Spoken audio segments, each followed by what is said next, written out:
You are now entering the MxU podcast. No credentials required. Well, hey, everybody. Welcome to episode 159 of the MxU podcast. I'm Jeff Sandstrom. I'm here, as always, with my co-host, partner in crime, Dadu Worldwide himself, Jay Desai. How are you, buddy? What's up, everybody? I'm doing great. Jeff, I was just noticing this angle is so not flattering. Well, there's sometimes... You're getting anytime under anybody, man boob, under chin from this angle. Well, anytime people take selfies, maybe we could educate the people on proper camera technique, because sometimes, like, if you take a selfie and your head is pointed too far down, you might reveal a double chin. If you're pointing up at your body from like your belly, then you might reveal man boob or chin or not a lot of face. Or a crooked beard line. It looks like I didn't shave well under here. Yeah, well, it's because I'm sitting upright in the bed and the laptop's on my lap, so this is what you get. Well, let's talk about why you're lounging in the first place. I'm in Cabo again. Yeah, exactly. So Jay has been doing the Lord's work in the Caribbean once more. I don't think this is the Caribbean. I think no. Jay has been doing the Lord's work again in Cabo, and this is the second trip in not very long. So what are the good people down there doing now? Well, I was here last week, and it was a fantastic time with a few lovely people like Brother Justin Bieber and Tyler Hubbard of Georgia Florida Line, and some other fancy folks. That was a good time, and then I had to leave here. I was summoned back to America. To get the Phil Wickham tour started. We had some tour rehearsals. Then we had our first couple shows. Okay, so it was Phil. It wasn't the Georgia State Police. No. The summons was from Pastor Phil Wickham. I thought it was like a summons to appear in court or something. No. And then the Lord called me back to Cabo, where I'm here with Brother Christian Stanfield and some dear friends doing some more ministry. Nice. And then next week I'll have to go see the fine folks down at Chick-fil-A next for their annual. All right. Well, guys, I just wake up and say, "Send me, Lord." I don't know what to tell y'all. And then things end up in my Delta app, and then I just go to the airport where I've been said to go. I like it. Well, but I'm in the bed hiding from everyone because everyone's at the pool, and you and I have work to do. So here I am, nice, in my room. So you go from lounging by the pool to working on a podcast to going to work for the Holy Poultry next week. So I love it. I got to even such out a my dedicated while missionary. I'm here, Oh, there I you did go. not use That's any good. sunscreen yesterday, and I'm feeling it today. It turns out us brown folk get crispy real quick. Well, especially in the middle of winter. Yeah. Well, it's not winter here, but I have seen so many whales, by the way. It's like every time you see because it's migration season, they come down this way to mate up the little peninsula up here, no pun intended. And then they swim back up and go north.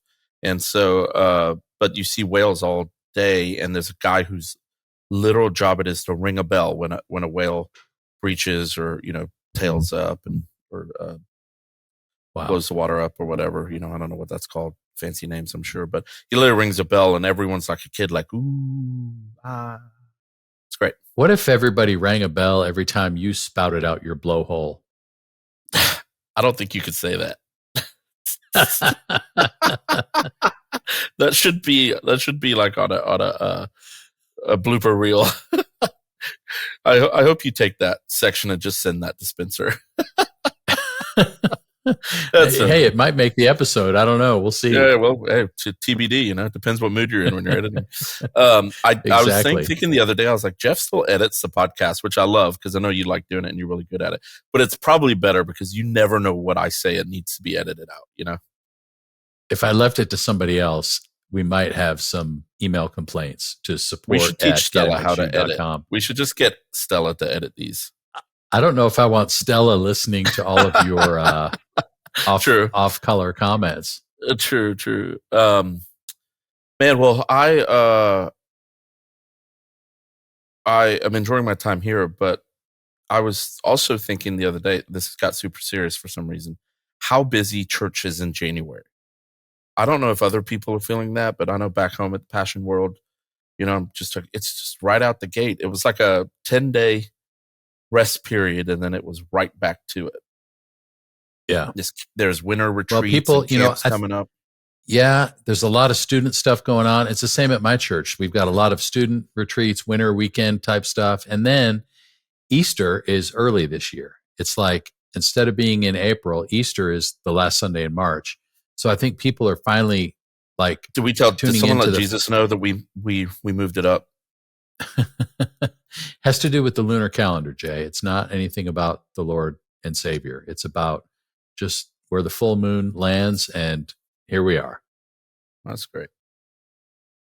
But it is early this year, and so people are probably feeling a little sense of urgency going, okay, we got to get some planning done and what's going to happen for our Easter services. So here we are at the end of January. We're 2 months to Easter. It's like, wow, it's crazy. I mean, it's going to be summer before we know it. It's going to be whatever. I mean, it's time is flying for me. It's nuts. Yeah, it really is flying. I've been to 4 countries this month. Isn't that wild? Month? Yeah, I went to Prague, wow. I went to Berlin in Germany, and I went to Copenhagen in Denmark, and now I'm in Mexico. And that's not even counting. Yeah, I've been to Florida. That's a whole other country. Yeah, exactly. Well, speaking of traveling and being in a lot of places, we need to let the good people know about our plans for live events this year. So many of you already know, but we have announced officially that MxU pop-ups are coming your way. So there's going to be 6 events in different cities all over the country. We're trying to go to places we've not been before, and we're trying to kind of spread it out time-wise throughout the year. So it's going to be basically March, April, June, August, September, October. And we're going to Phoenix, DC area, Columbus, Ohio, Dallas-Fort Worth area, Fort Lauderdale, and Seattle. So for those of you in the Pacific Northwest, I know. Well, we've been getting a lot of requests over the years. Hey, when are you going to come to the Pacific Northwest? Well, this year is your year. So we're really excited to go to places we haven't been, to interact with churches that we only know by kind of email and reputation, and interacting with us here. And so we're super excited. Our first event is March 19th in Phoenix at CCV. And so if you are in Arizona, Nevada, New Mexico, Southern California, anywhere in that region, Cabo, it's going to be your opportunity to come to MxU pop-ups. So tickets are on sale now, and we cannot wait to see you there. It's going to be great. I should make a city guide for each city, so people know good places. Oh, that's a good idea. Right. I will do that. A little coffee, a little snack, a little beverage station, there's some great places. Even a little shopping. Yeah. I've been known to retail therapy from time to time. Speaking of, I got a new Filson bag the other day. Oh, you did? What kind? It's a more of a duffel style traveler. It's really my bus bag now. Yeah. And, with the luggage woes while traveling on a longer trip, I always check a bag. Like I'm not lugging my luggage everywhere. But I have recently on longer trips bigger than you are. Yeah. So lately on long trips, like especially international, I'll take a little duffel on the plane that just has my oh crap stuff, in case. You see, I used oh crap instead of I like it. And so it's got a spare pair of clothes and some extra toiletries and just some other stuff, for if and when they lose your luggage. And you got some, and you don't stuff it full. So that way, when you do some retail therapy, for me, I'm like on the hunt for all the Amaros in the world right now, all the digestives. Okay, so you come home with a souvenir. I put those in my luggage, and then I can put my dirty clothes in my duffel. It's really great, guys. Great way to travel. So I love how you always share helpful tips for the people. You've just got certain things dialed in, and it works.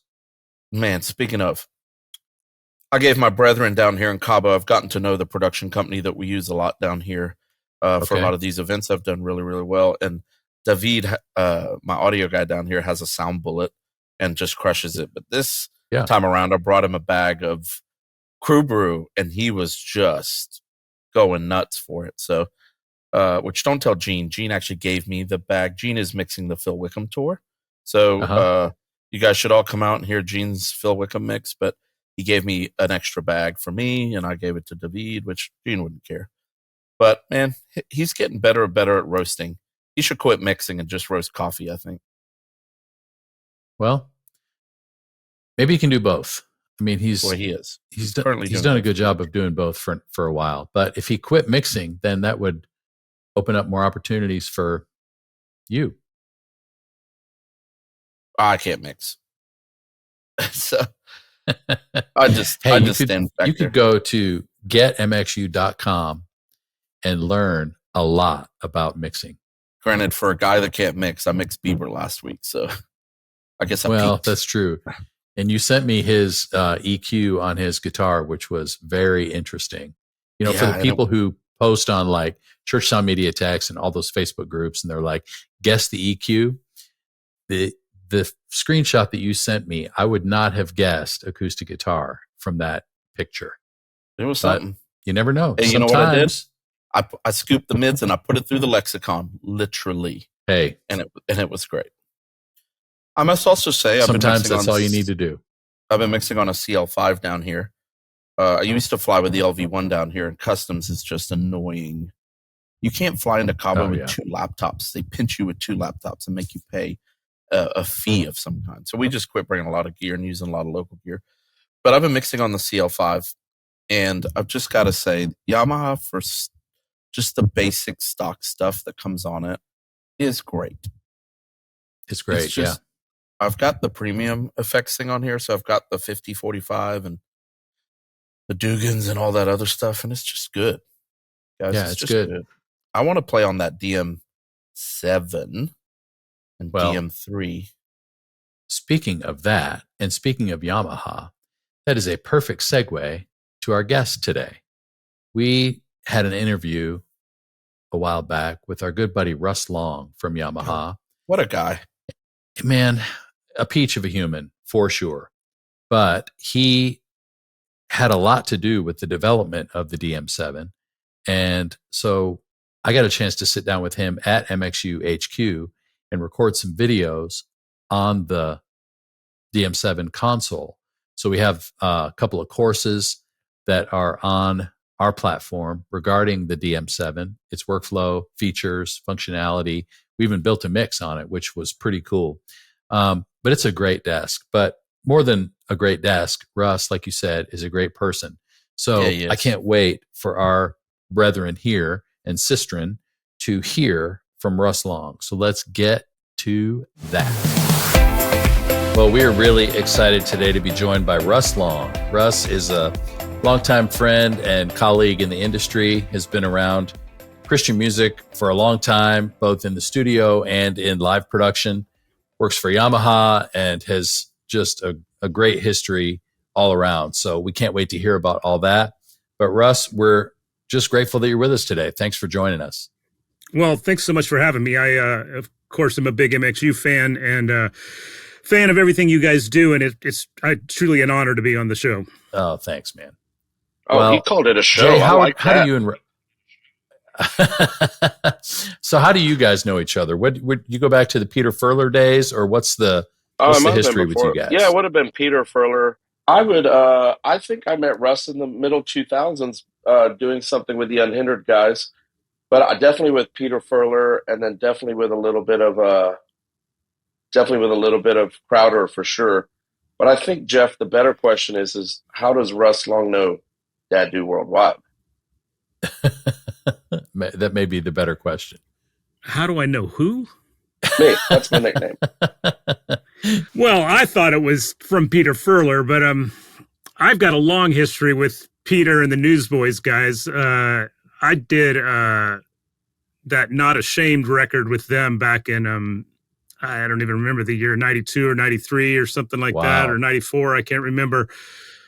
But worked on, I think, 4 records in a row, that record and Going Public and Take Me to Your Leader and a little bit of Life, Liberty, Disco. So had a long stint in the studio with them. And that was during a time when records weren't files exchanged between people's home studios, but it was a time when you booked a studio and hung out for 6 weeks or whatever. So, we spent a lot of time together, and I had a ball working with those guys, and it was a pretty awesome thing seeing them go from a band that was, relatively unknown to a band that was making gold and platinum records. So, and if, a lot of members changes since then and everything, but I was pretty excited to be around that. And then it was excited when Peter, embarked on a solo career. And I think that was when I met you, was when he was out doing that. That was a great time. I loved Peter and Summer, and that whole season was great. That's cool. So let's rewind a little bit, because I want to hear kind of how you got to that point. So Russ, tell us a little bit about your kind of beginnings in the industry, how you got to Nashville in the first place, just kind of what how you got into this mess from the beginning. What was my fall into the pit exactly of music? What was your gateway drug? Yeah.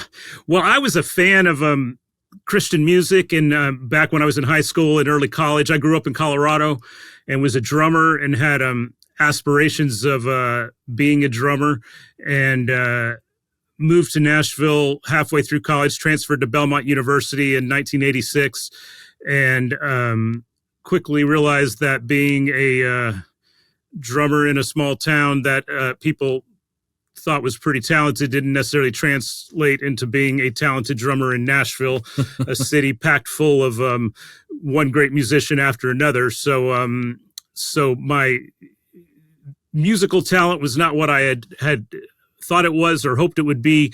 And also, as I started to learn more about music and how records are made, I realized that maybe being a musician was not my passion after all. I mean, I loved the way drums sounded. That was what I always listened to when I listened to records. But, you drum on a record, that may only be a couple of days of work, and then you're done, and the record's handed off to other people. And I realized that there was this producer who was in there for a month or two, and this engineer that was in there for a month or two, and they're the ones who really shaped the way the whole thing sounded, not just the drums, but the guitars and the bass and the keys and how it all interacted together. So I really began to be drawn into the whole behind the scenes aspect of music. And initially I was just had passions of working in the studio, and that was mostly what I was doing. Yeah. But a lot of these guys that I worked with in the studio would be doing shows around town or whatever, and they're like, "Man, you know how I want to sound. Why don't you come out and mix my show as well?"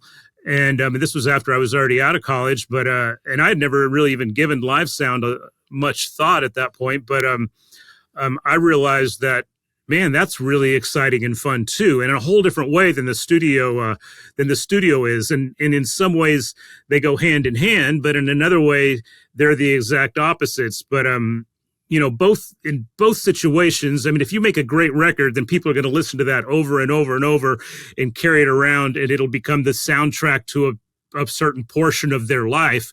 But if you mix a great show, it's over and done that night, but at the same time, the memory of it can live forever. People can talk about, man, that show I saw 4 years ago, or man, I remember when you mixed this show back in 2008 or whatever. And a great show mix can actually survive forever too in the memories of people. So it's really interesting how the two, I think, work hand in hand.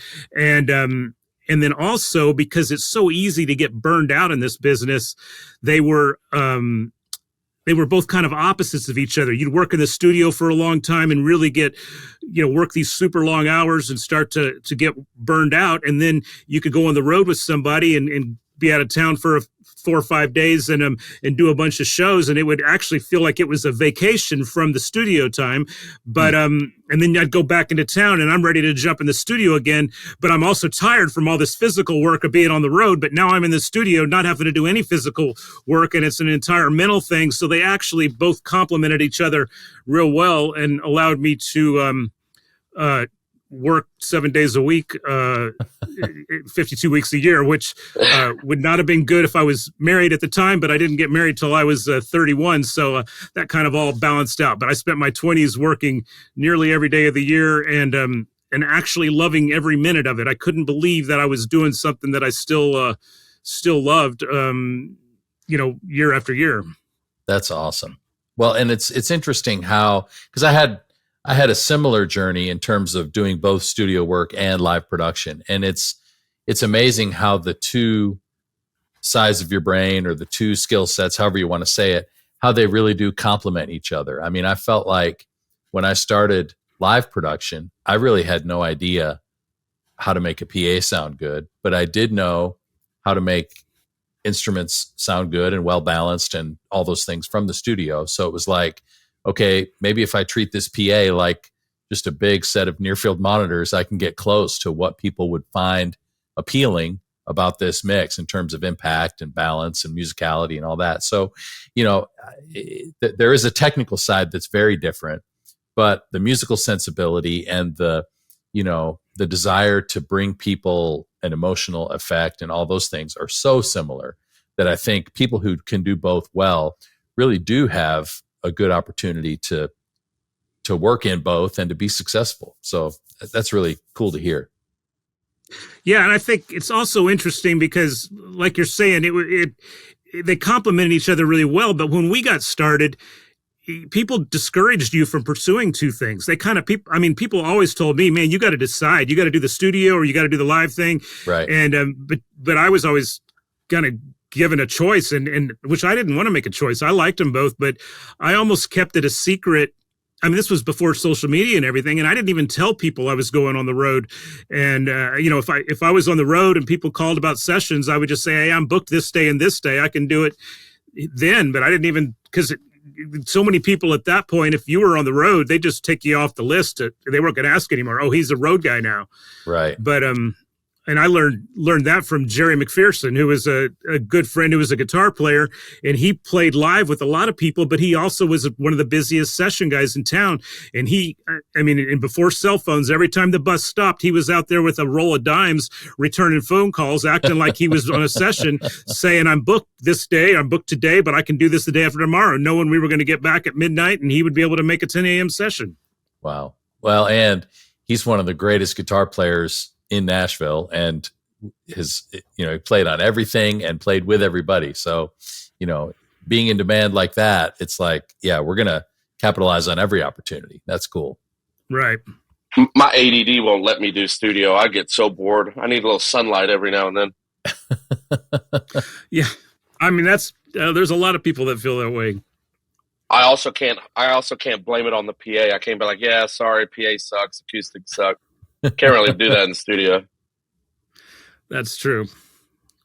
So in those early years, you mentioned Newsboys earlier, but who are some of the artists that you're most proud of having worked with?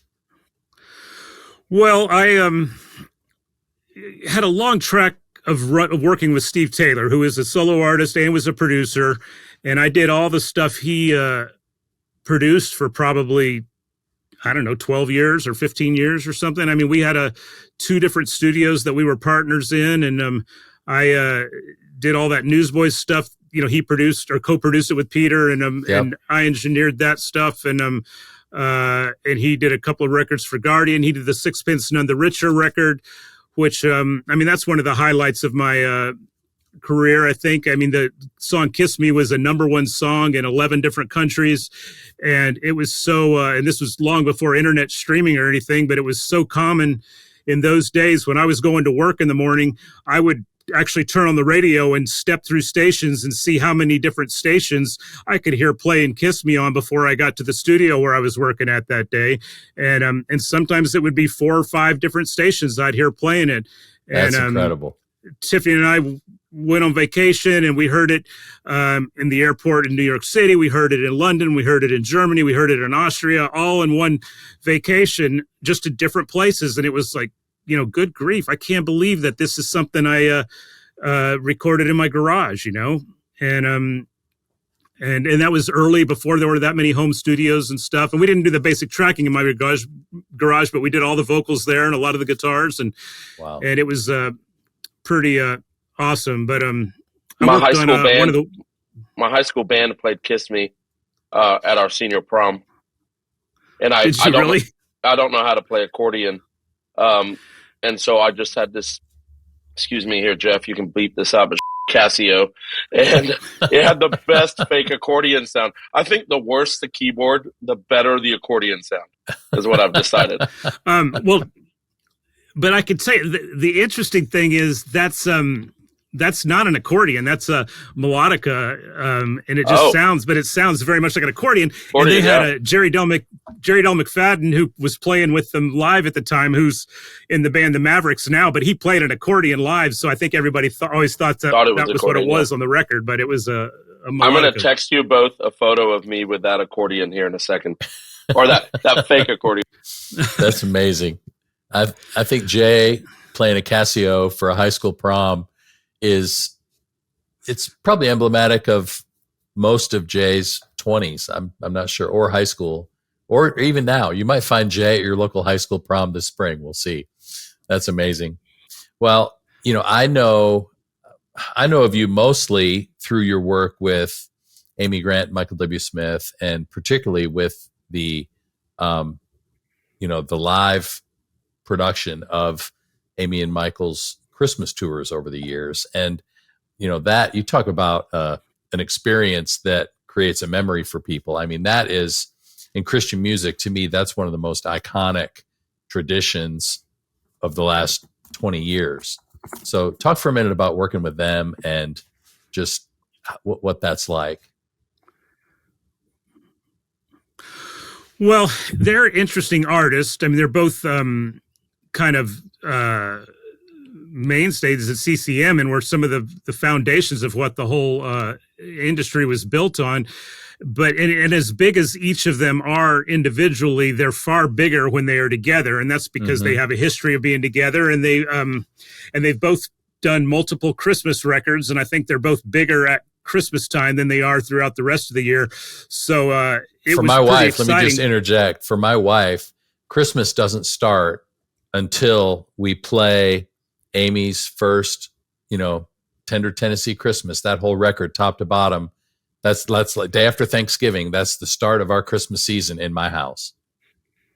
Yeah, and you're right to not start Christmas music till after Thanksgiving. I think it's pretty much sacrilegious to play any Christmas album before. I agree. But it actually, when I've done rehearsals with them, which always take place before Thanksgiving, you feel a little guilty about actually rehearsing the music before Thanksgiving. But then you have to be like, well, we got to rehearse it before to be able to start it right after Thanksgiving. But yeah, so Amy and Michael, because they've both done multiple Christmas records that have been fairly successful. I mean, the Tennessee Christmas, I think, celebrated 40 years this year. I mean, it's been around for a long time, and is many people's favorite Christmas record, And anyway, I had been Amy's front of house engineer for many years, and then when they started doing Christmas shows again, I was able to go out and mix those.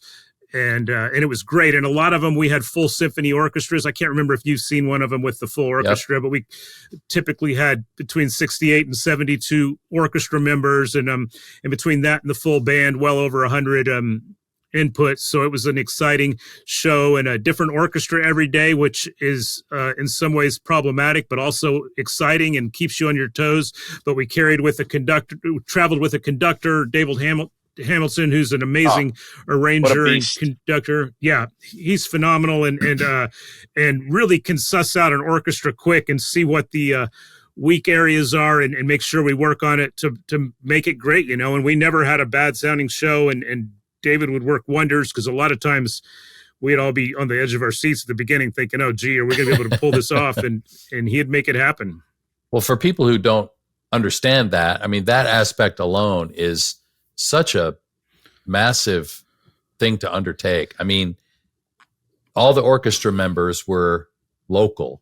So from city to city, you would just show up and never know what you're going to get. Where were most of those people drawn from? were they from local symphonies or just amateur musicians, or what was No, they were. how did that work? They were usually local symphonies, sometimes college students as well.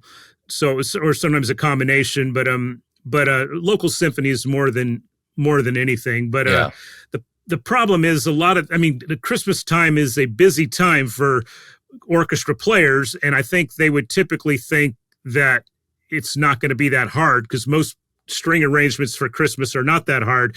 But these the orchestration, the charts that David and other people have written for Amy and Michael's albums are quite complicated and demanding. And if they hadn't looked at the stuff ahead of time, a lot of times it was a little bit rough at first. Yeah, so they're mostly showing up and sight reading these books on the spot, and you've only got a limited number of rehearsal hours, if many.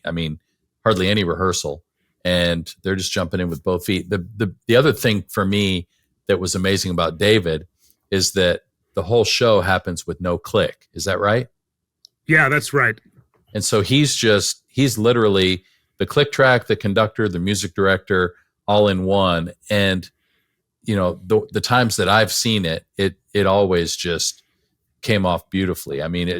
It's just such a testament to his talent as the leader of the band at that moment. But you had great players in the rhythm section too. Those guys were no slouch, and they were consistent day to day, right? They traveled with the tour. So at least you had that to fall back on. Yeah, they were the same every day. Yeah.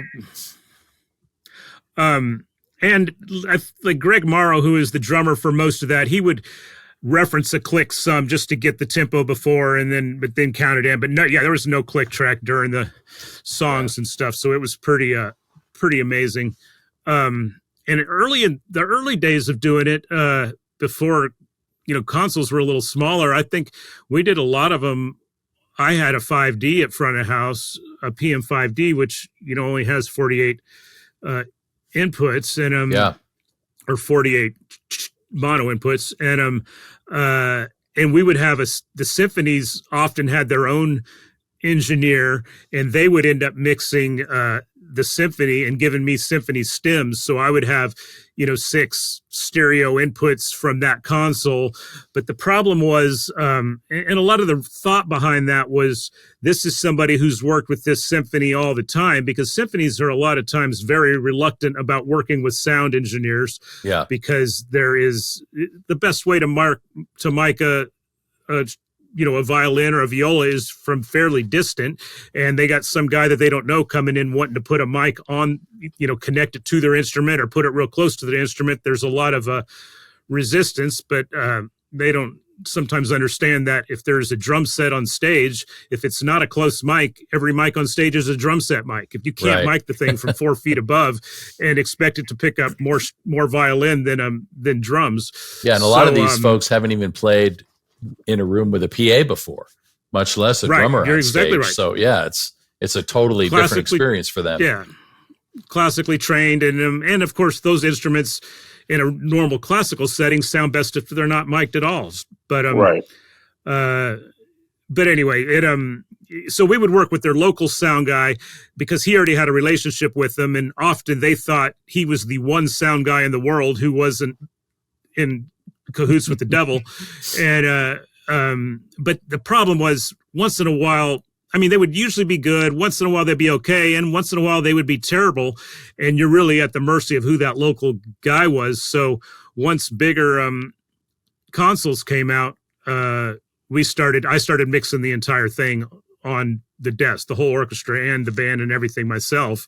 And that was originally on the SSL console, and which was great. And then Rivage came out, and I decided to give it a try, and I couldn't believe how great it sounded. And so immediately, the first year Rivage had been released, I made the move from SSL to Rivage, and never looked back. And I fell in love with that console then. That's really cool. So what are you taking out now? Which particular Rivage? Well, the latest, I did the Michael Amy Christmas shows this year, which was just 9 shows, but I actually got to mix those on the DM7, the new Yamaha console. Right. All right, we're going to talk about that in a minute, but let's rewind and talk about just the day of those shows, what does it look like getting all those orchestra mics in place? And, just the setup has got to be. And what mics were they? Pretty grueling. Yeah. What's your microphones Well, and how many and placement and how many hands do you have to help with that and all that? Cause that's a daunting task when you've got, rehearsals coming and you're, loading in day of. I mean, we had the DPA 4061s or the 4099s on most of the strings. Yep. And 4099s, no, we had 4061s on piano as well. We had some, dynamics on a lot of the brass, dynamics on timpani, DPAs on all the upright bass and the cellos too. The DPA stuff just sounds phenomenal. Sounds so good. Yeah. Basically, all you got to do is set your high pass filter. You might do a little tweaking, but that was great. And we had so many. We had to load in and get up and running pretty quick because I think we had a sound check usually around. We tuned the PA in the morning right before lunch, and then sound checked the band at 1, and then orchestra showed up at 2, and we had a full 3 hours with the orchestra. Wow. Every day. So they would. What would they use they for would just monitoring? hit the parts. They wouldn't run the whole. They would. They had a couple of fills on either side of the stage, and David Hamilton had his own wedge, and so between what they would hear the rhythm from the drums actually on the stage, and then they would hear vocals and some more key pitch items, keyboards and stuff through those 2 side speakers, and that's kind of how it would be. Wow, that's awesome. And we had a front of house. I mixed front of house. I had a front of house tech, the monitor engineer, monitor tech, and we had, and the monitor tech usually did most of the stage patching for the band, but we had 2 symphony techs that did all the mics for the symphony or the orchestra, and that was their job. They also set up music stands and made sure chairs were in the right place and everything, but that was kind of 2 guys' full-time job was getting the orchestra set. That's a big job. Yeah, that's wild. That's awesome. So let's talk for a minute about your journey from studio world and touring into working with Yamaha, because you've been around Yamaha for a long time too. So give us a little history on that. I've long been a Yamaha fan. I had not toured much. I don't know if I ever did a tour on a Yamaha analog desk. I had used either, I'd done a couple of tours with Soundcrafts, a couple with I did a tour with Paragon 2, did several Midas tours back in the analog days. Mm-hmm. And then when the PM1D came out, I mixed Stephen Curtis Chapman at a Billy Graham crusade and at the football stadium here, and was blown away by how easy it was to use and quick it was to dial in, and that wood grain. There was nothing like already. That wood grain. Man, in all seriousness, I love the fact that there is a piece of real wood on the front of the console. To me, for so many people, front of house audio or audio in general has become too much like an IT job instead of the job of a musician. And that is one of the things that makes me feel like I'm behind my instrument the same way the guitar player or the drummer or the keyboard player is behind their instrument. And Preach. I love it more than anything. I own more Ethercon than XLR. Yeah, that's a sad state of affairs. So the PM1D, I had a great experience with it. So I went to PM1D school, and which they had Yamaha had this great training program where you could go spend 2 days and really get to know and understand a console well. And then I started touring with the PM1D at that point, and loved it. And that was with Stephen Curtis, and used it for several years, and then had jaunts with different other digital consoles as well, and but had always loved the Yamaha stuff. Liked the CL when it came out. I mean, I didn't like it as well maybe as the PM1D, but still liked it. And somehow through it all, I had met Chris Taylor. I don't know if it was in the late 90s, I believe, and he or early 2000s, but he was one of these guys. I mean, he was the Tom Lord Alge or the George Massenburg or the Jack Joseph Quegg of live sound. And I mean, he was the guy who he toured with Amy Grant for a long time, but he also toured with Barbra Streisand, Michael Jackson, Joe Cocker, Janet Jackson. I mean, all these huge bands that were known for having great sound. And he was kind of legendary in town. And I remember it was a GMA week and I was doing something downtown at the National Convention Center and with Phil Keggy, and walked in, and I'm running up to front of house, it's analog console, and I'm supposed to push my faders up halfway if I want to gate on them and push them up all the way if I want to comp on them. And I got a front of house guy that's going to help me patch everything up. And the front of house guy's super nice guy, and I'm patching stuff in. And I was like, oh, hey, I'm Russ Long. Thanks for helping. And he goes, well, I'm Chris Taylor. And I'm like, the Chris Taylor? And he goes, well, what do you mean by that or whatever? And he was always the most humble guy. But I mean, it's like, what in the world? I got the guy who was just on the road with Michael Jackson patching in my gates and comps, which felt very weird. And I got super nervous all of a sudden. And remember, I actually tried to hand it off to him.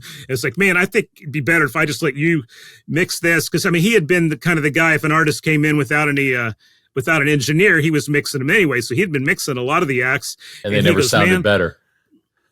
You're probably right. But and he goes, man, Phil has you out here because you make him comfortable. It doesn't matter what I do behind this board. It's going to sound better if you're behind here because Phil's going to play better knowing you're here. And it just set me at ease and was just amazing. And anyway, he just at that point, I just thought, man, this guy is one of the greatest guys I've ever met. And it's so interesting how the guys who have generally the better credit list and they have the humbler and nicer they are, which I'm sure you've encountered that as well. It's the 100%. The guys with the attitudes are usually the guys who don't deserve to have the attitude.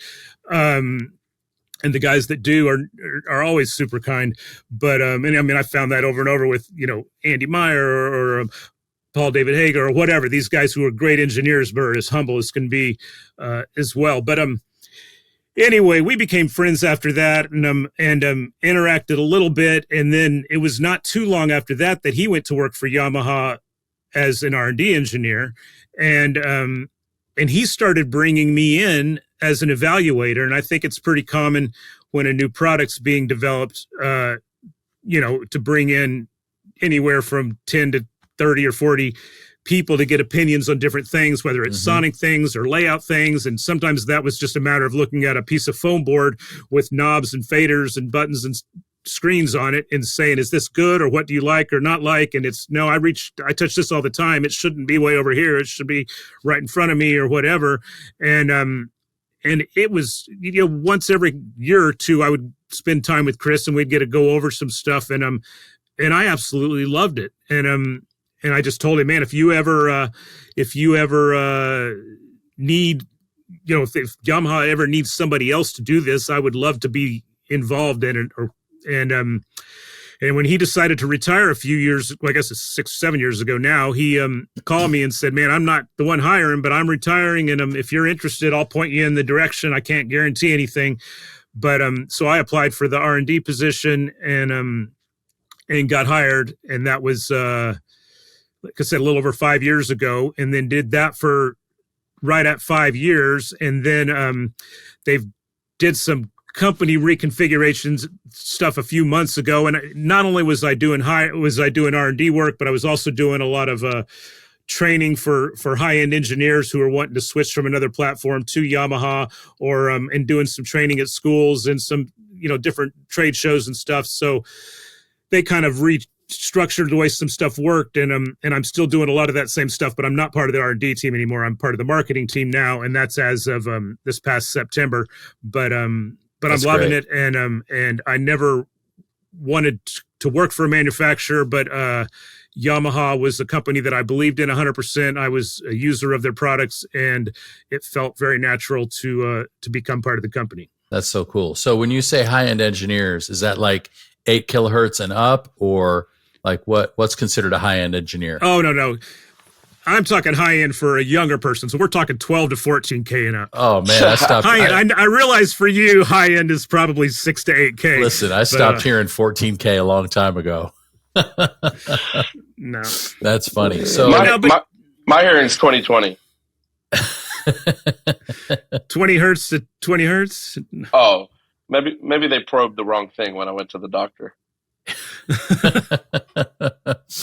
So that leads us really naturally into a conversation about Yamaha's newest console, which you and I had the privilege of working together on some videos for the MxU platform and for Yamaha about the new DM7. So you mentioned that you took it out with Amy and Michael this year, but just for people who haven't seen it yet or haven't had a chance to watch the videos on MxU, talk for a minute about the process of developing that desk, because I really think it is a massive step for Yamaha in terms of bringing a lot of what is great about Rivage into a smaller form factor and a more accessible price point. For people who've used CL consoles, it's going to feel really familiar, but you've got a lot of the feature set from Rivage coming down into this pretty amazing, what most people would look at it and say little desk, but it's far from a little desk. So talk about the DM7 for a few minutes.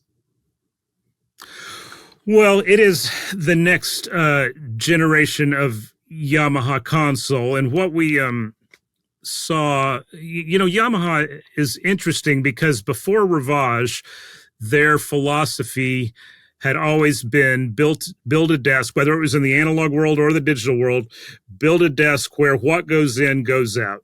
You may tonally shape the sound with the EQ, but you're still not really changing the sound. It's pure, natural. What goes in goes out. Bunch of channels go in, it gets summed, it goes out, and that was kind of their whole philosophy.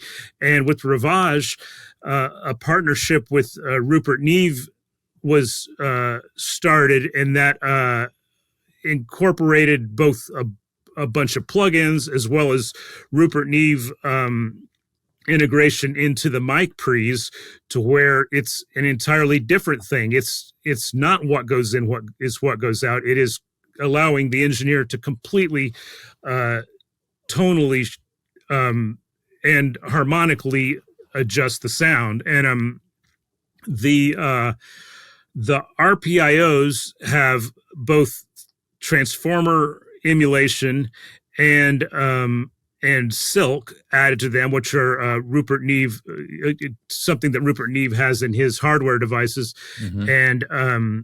And those are incorporated into the mic pre now, and it really allows the preamp to be perfectly sonically matched for the sound source.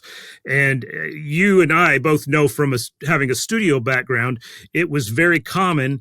I don't care if you're in the best studio in the world with this great 8068 Neve console or whatever, you may use a couple of API pre's on the guitars, or Grace pre's on the piano, or GMLs on the vocal. You're always picking and choosing mic pre's for the sound source. Right. But live engineers have normally not had that opportunity. They've got a great console that has a bunch of great pre's, but every pre sounds exactly the same. And maybe you chose a Midas because you wanted a more aggressive rock and roll sound, or you chose a Yamaha because you wanted a cleaner pop sound, but you kind of chose a console based on the type of sound you wanted, and you had every mic pre on the desk sounding the same.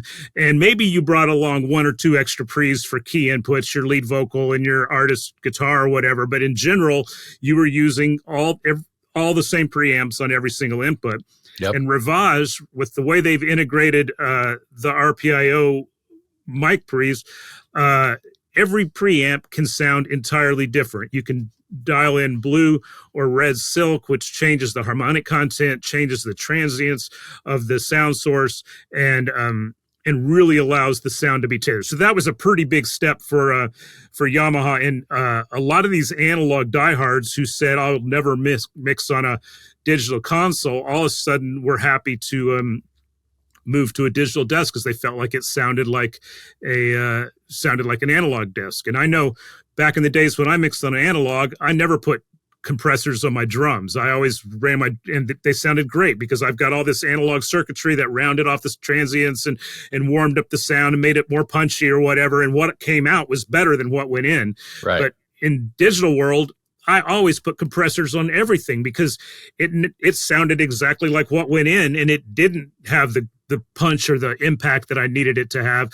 And finally, with Rivage, you were able to make this make the sound and tailor each input the way you liked it. So that was something people loved. Of course, the downside is Rivage is extremely expensive, so far beyond the price range of unless you're just a high-end tour, it was out of your price range.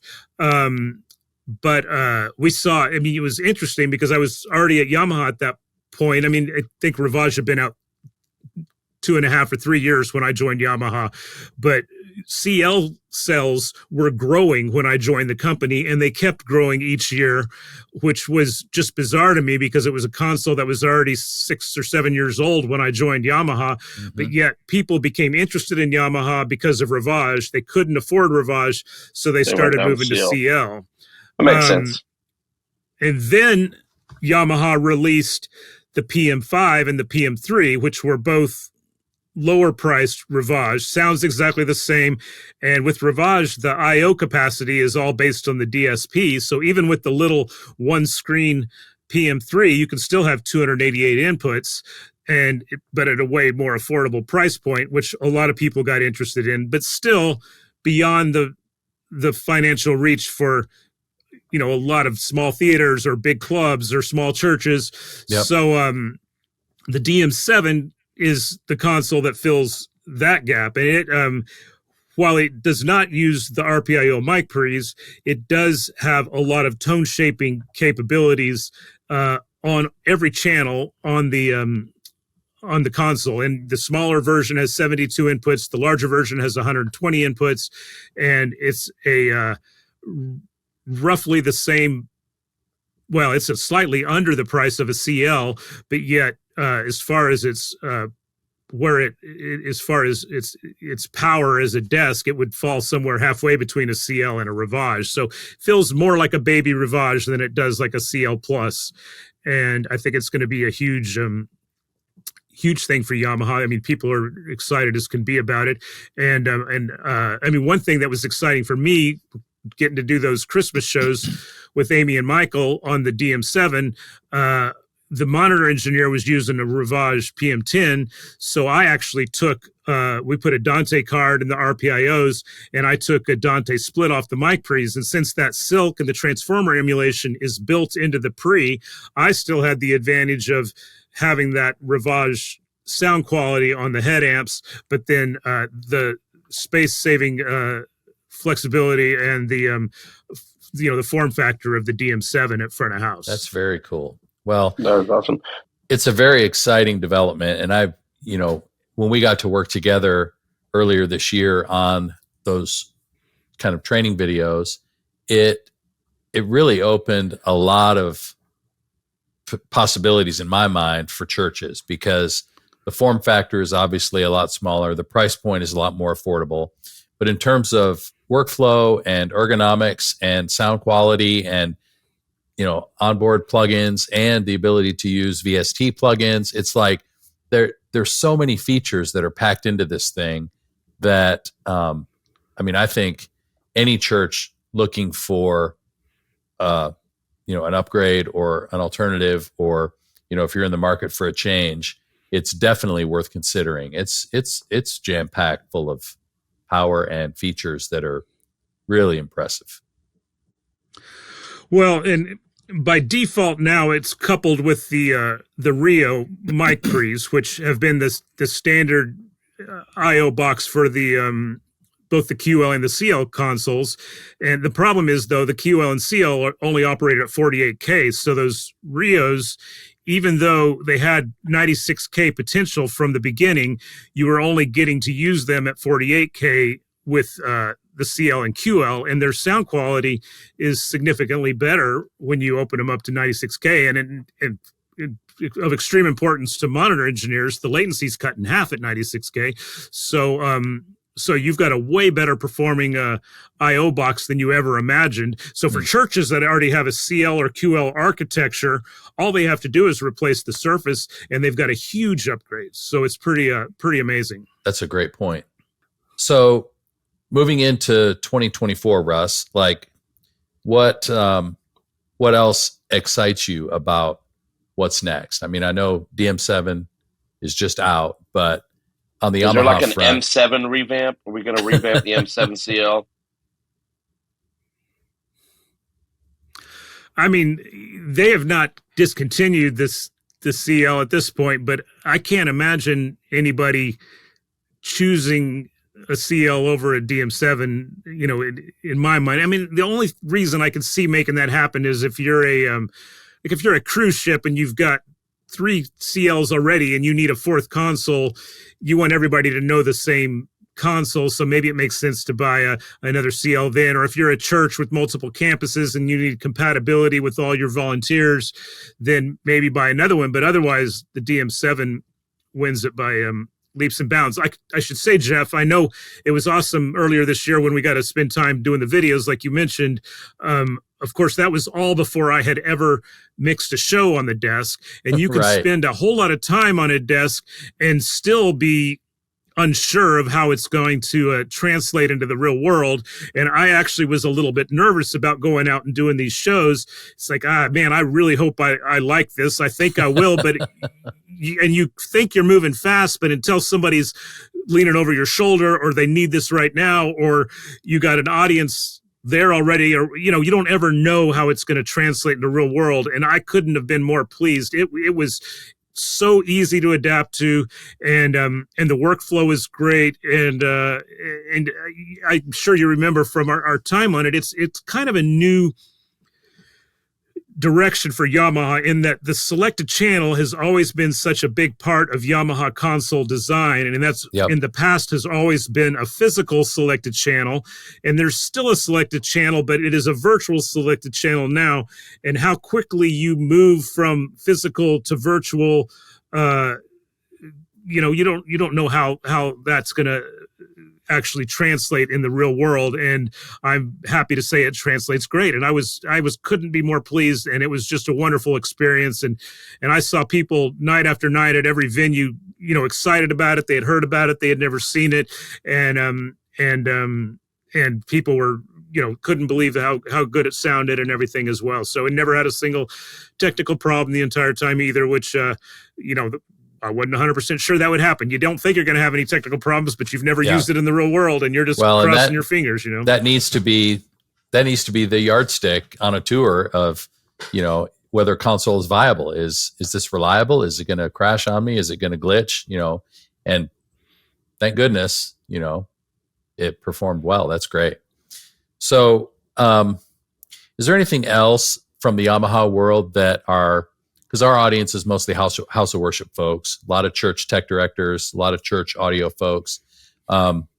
Anything on the house of worship front from Yamaha that is exciting for the near future? Well, there's nothing I can talk about, but I can tell you there is more exciting stuff coming out in the near future. I mean, I don't know what near is, but you know, before long. And I think more and more integration between devices, which I think you'll probably see that across the board with all manufacturers, just the ability to do more through Dante and seamless integration between components that other people make and Yamaha and everything as well. So, I mean, it's exciting. It's definitely exciting times. You've probably heard, but, you know, Rivage had been just doing spot manufacturing for a while. Manufacturing never stopped, but it was not at full due to component shortages, and it is back to full in the next couple of weeks. So, I mean, by the time this is aired, it'll be back to full manufacturing. And I know orders have never stopped being filled, but they were being filled slower than we would like. And now we're going to be able to fill them at a normal rate. So people are real excited to hear that. So, yeah, there's a lot of people who'd be glad to hear that. Integrators and customers alike. They'll be thrilled to know that's awesome. Back up to speed. That's cool. Russ, you have had such a long journey, studio, live, touring, family, the whole 9 yards. A lot of our audience are staff at a church or bivocational stuff. It's like some very practical life advice that you would give someone older than you, your age, younger than you, just as the vigors of life are being thrown at people? Well, I always think it's important to look through the eyes of an very old retired myself as far as when I make decisions. And sometimes I'll get an opportunity to mix a pretty cool event and I'll think, man, I can't afford to miss that, but or I don't want to miss that or whatever. But I think about when I'm 80 years old, if I live that long, and I'm looking back at life, I want to have my kids feel that I was present for them and that I was not a dad who was away, but a dad who was there and was present in their lives, and a wife that is still with me and feels that I made her the priority through it all, and grandkids that love me and feel like I was part of their life too. And that's the most important thing. And it's real easy, I think, short term to make decisions based on finances or status of a certain show or gig or tour, but ultimately you're not even going to remember any of that, but you are going to remember whether you were there for your family, So I just think keeping family the most important is really the best thing you can do. That's so good. I had to make one of those decisions myself just a couple weeks ago, and that was the filter for me. As appealing and tantalizing as this opportunity was, it was like, I just, next year is Stella's last year at home. And oh man, I didn't even think about that. That's awesome. For me to be gone that much, it was just like, sorry guys, I would love to do this, but I just can't. And I know that, as much as that seems disappointing at the time, I'm never going to regret that. So that's great advice. No, you're not going to be 75 and look back and go, man, if I just done that one tour. Yeah, but man, you could easily look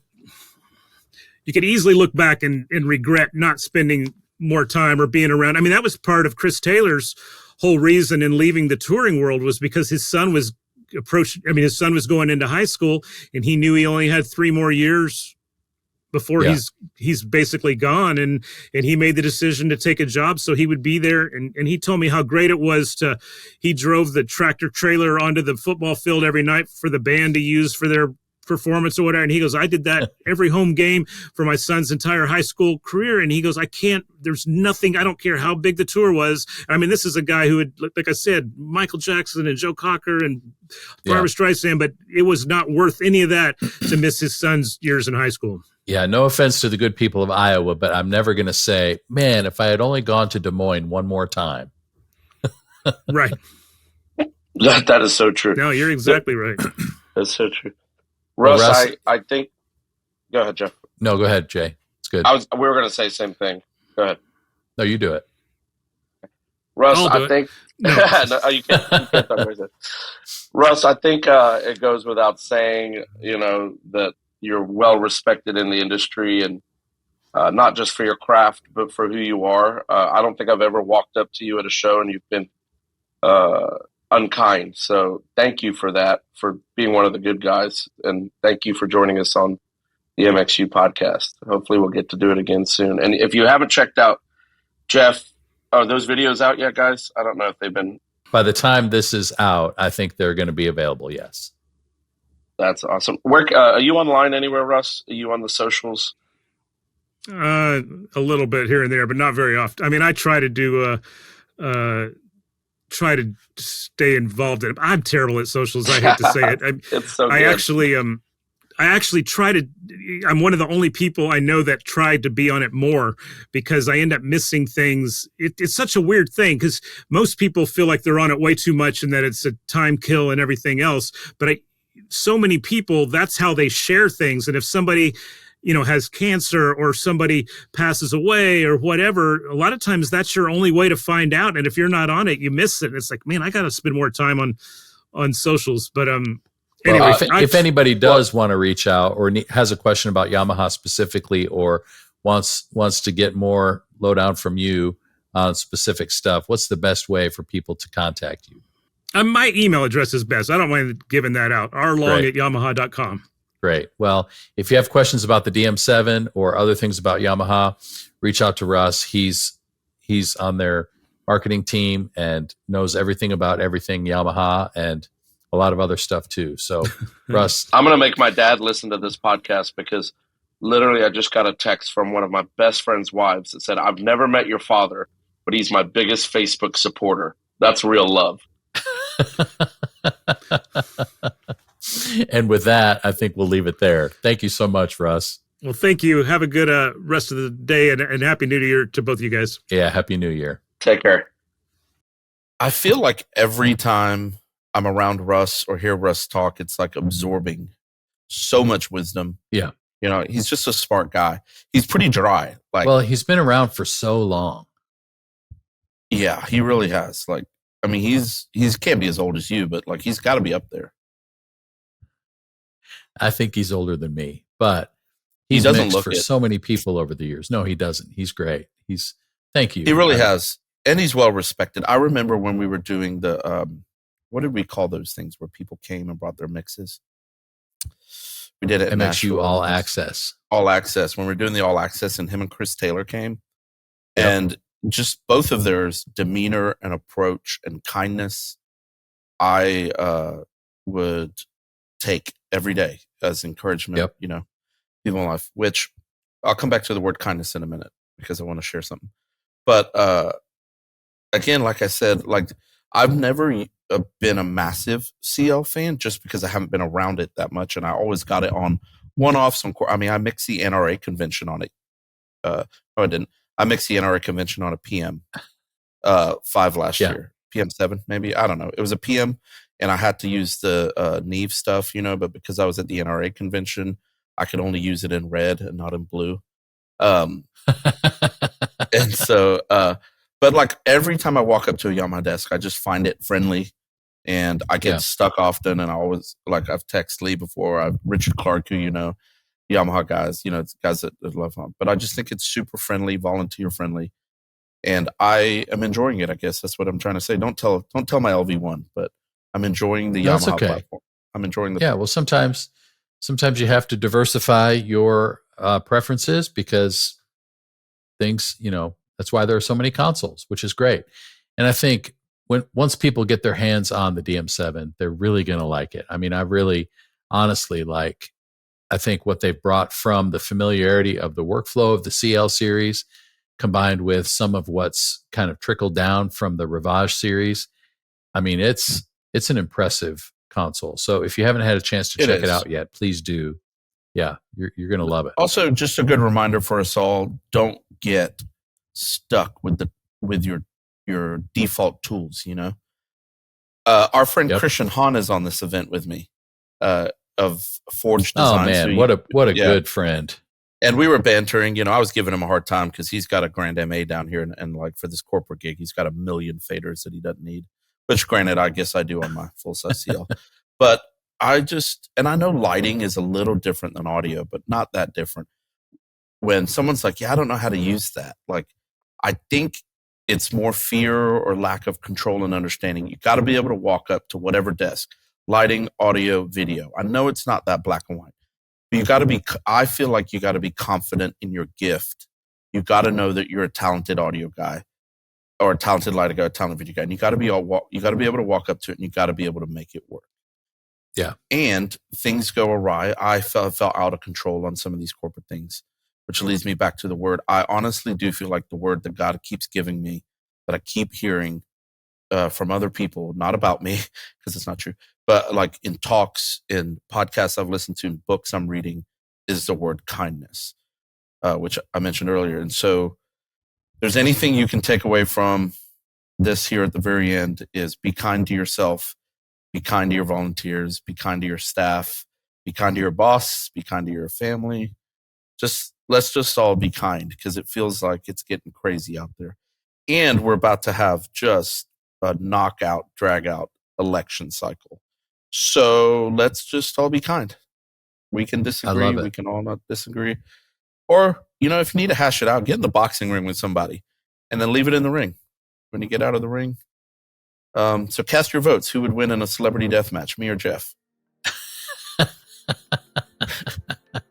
I love it. Well, man, that's a good word to end on for sure. Well, thanks everybody for tuning in today. Can't wait to just see you at the MxU pop-ups. And again, the first one is March 19th. So if you're in the Southwest of the United States, please come. You'll have a chance to network with a lot of other churches from the area. We're going to talk a lot about leadership and team and a little bit about gear. And it's just going to be so fun. We're going to feed you, and we have an outing at the end of the day where we're all going to go and play a little bit. And so it's going to be a good time. Can't wait to see you there. Go to getmxu.com and find out all the details. Meanwhile, we'll see you next time on the MxU podcast. Take care, buddy. Much love, everybody.